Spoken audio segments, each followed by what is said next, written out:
Today's program is brought to you by the Federal Reserve, bringing you the finest toilet paper since 1971.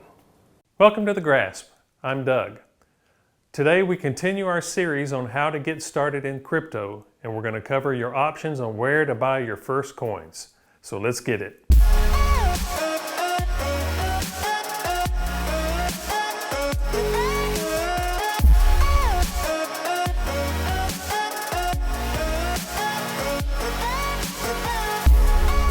So you want to buy cryptocurrency. The first thing we need to know is where are we going to buy our coins?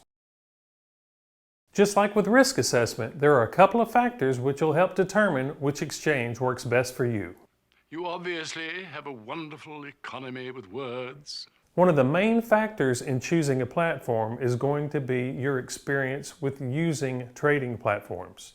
If you have experience using trading platforms and you understand order types, you may want one of the more complicated platforms which gives you more flexibility. If you have little to no experience, you may want simply an app where you just click and buy. Well, I play a little.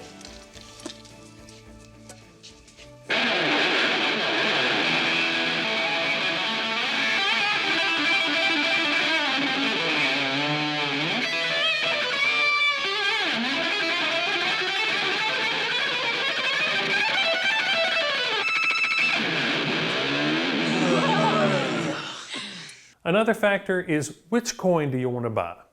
If you simply just want to buy Bitcoin, well, any platform will do that and you can use a simple app.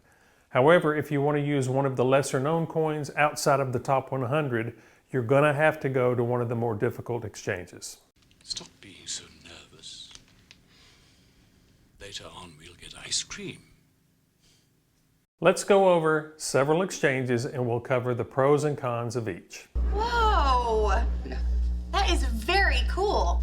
The easiest way to buy your first coin is to use one of the payment apps that you probably have on your phone right now, namely Cash App, Venmo, or PayPal.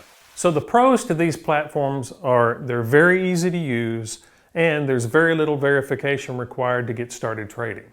The downside, they only have a couple of coins to choose from and you may not be able to move those coins to your private wallet. Ah! The next level up is to go with an exchange like Coinbase or Robinhood. The pros to using these platforms is they're still very easy to use and there are many more coins to choose from, but they each have their drawbacks.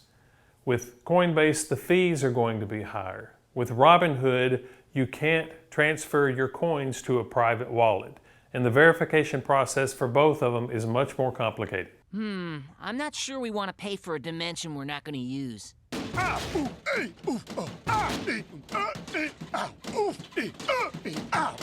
Those are entry-level platforms for people with little to no experience.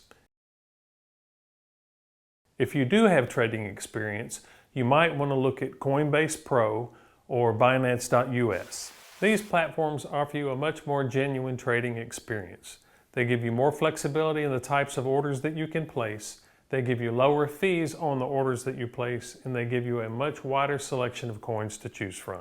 Yeah, we're gonna kick it up a notch. Bam! The downside to these platforms are the verification process is much more complicated, and you are limited in the number of transactions you can do per day.